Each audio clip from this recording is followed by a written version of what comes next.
Hi there, so it's Andy here for Going Nomad, aka Pigs on Bikes, and today we're in Myanmar and we're on Lake Inle, and it's mid-morning and we're going out for a day on the lake. So here's a few sights and sounds of our day out. So the lake's quite big, it's 22 kilometres long. Quite a narrow lake. It's in a fairly shallow valley. You can see the sides of the valley stretching off into the distance there, coming round on this side. I think the tops of those go not very tall, maybe 400 metres, 500 metres or so up to the tops of those.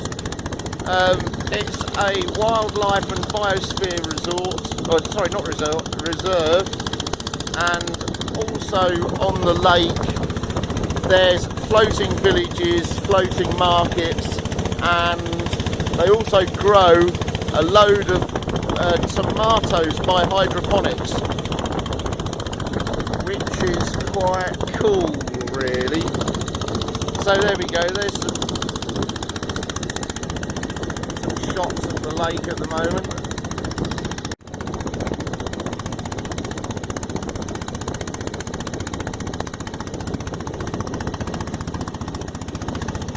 So here we go, guy just coming up here on the left. It's a guy using a cast net and using the traditional style of rowing these small boats, which is to tuck the oar around his leg.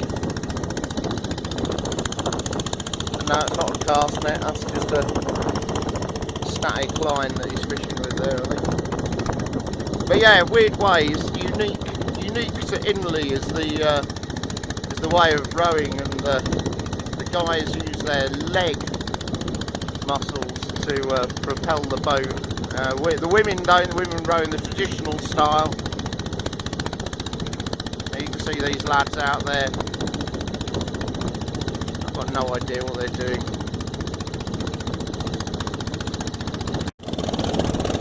So just coming past us on the right there, you can see the kind of boats that they're using on the lake. This one's running some more tourists around. But it's quite a big engine these things have got. I've seen the same engine used to propel small trucks, and then it's got the standard Asian style straight prop sticking out the back of it. Some people call these fishtail boats, I don't know why really, but yeah, quite interesting. You can see the amount of weight they throw up though. Massive amount of spray coming into us now from the back of that prop. So Inle Lake, yeah, I was reading a bit about it, it's fascinating. It's not very deep actually, you would think that it's quite deep looking at the sides of the valley, but it's not. It's only about 7 or 8 feet deep, so coming up to 3 metres deep. As an average, it does get deeper in certain places apparently, but not considerably. You know, for a lake this size, you would think it would be, you know, a lot deeper than that. So it's facing a few problems now. One of them is that the water level in it is dropping slowly due to the increased demand from the agriculture on either side of the valley, the agriculture in the river basin. There's a lot of investment coming into Myanmar in the last few months, even from outside sources. There's a couple of New Zealand companies here that are looking at growing various vegetable garden style crops for the commercial market, and they're extremely water hungry, and also the tomato hydroponics as well raises the transpiration level and uses a lot of water. It's also shrinking in size because the tomato growing beds eventually turn into land. So what they do is to grow these tomatoes is they harvest all of this weed that you see floating around, harvest it all up, put it into a big reed bed, kind of thing, and then they grow the tomatoes off that. So the tomatoes are floating, but the roots are in the lake, and so the tomato plants are never thirsty, so they produce a lot of tomatoes. It's a very productive way of growing them. Of course, these beds are quite extensive. You can't see them from here, but they're on the edges of the lake. We're in the middle of the lake at the minute. But when you go into town, there's warehouses, little warehouses full of crates and crates of tomatoes. It's obviously extensive on the edges of the lake here. That's quite an interesting place, really. Other things is, guys, it's obviously the levels of pollution in it are increasing due to the increased level of tourism and also the increase in population in the catchment. So it's going to be interesting to see how they deal with this in the next few years. If they deal with it, we'll wait and see.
So this is the floating gardens, and in the background there, I don't know if we can get some close up of this. Let me try. In there's just rafts and rafts of tomatoes. Look down there, you can see them in the distance. See the tomatoes growing up on bamboo trellises.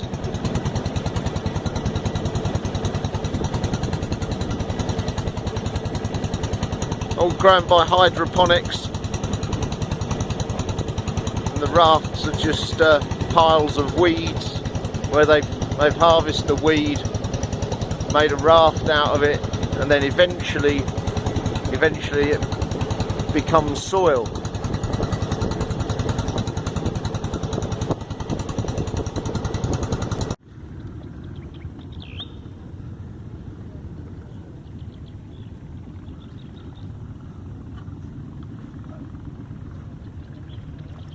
That's a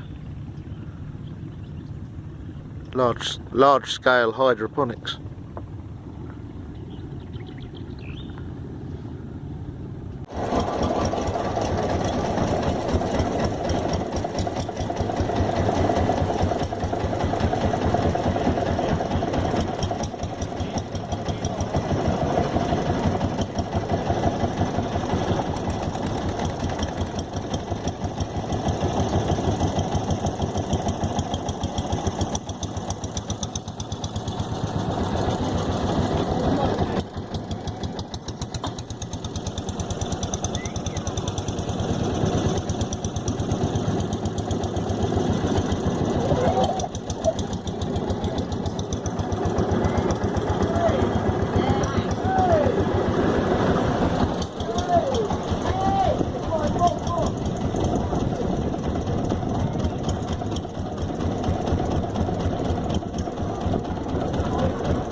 What's this place called, Tanya? I think it's one of the monasteries, and it's meant to have, well, it used to have jumping cats here. The monks had trained them to jump through hoops, but I can't see any cats jumping anymore. So. There is a cat. But it's not jumping. It's not jumping. And it's called a shop to look for Tanya's birthday present. What is it? Tanya's birthday present shopping. Oh.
Earplugs, Tanya.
တွေများတိုင်းလုံးနဲ့နေရာတော့ရှင်းမရဘူးဖြစ်တာပါတယ်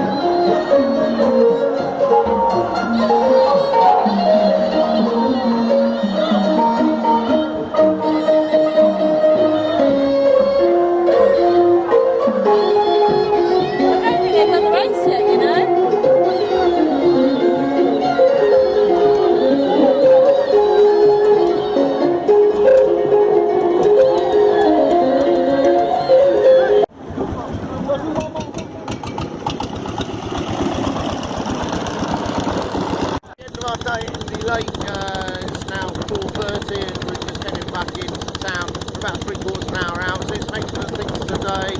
Seeing pagodas, monasteries, floating gardens, all sorts of stuff. Silver making, boat making, cigarette making. Bought Tanya a birthday present. And had a look at lotus material making, which is quite special. So check that out if you come to Inle. I recommend doing this tour around the sites of Inle Lake. We paid about 30,000 chat for it, which is about $30, so about 20 quid sterling. We paid slightly over the odds for it because it's festival day today. We have been offered it for 20,000 and 18,000, so somewhere around those prices, depending on when you come and what's going on the days. Today's a bit like a bank holiday or a public holiday for these guys, so you're going to pay a premium on those days. Saying that, there's a lot more going on out on the lake, so it's kind of worth it. You only come here once, I guess, so you know, make the most of it. Definitely pay for a boat ride out. If you like this, don't forget to share, comment, subscribe, like, or email me goingnomad123@gmail.com, and wherever you are, take care, stay safe.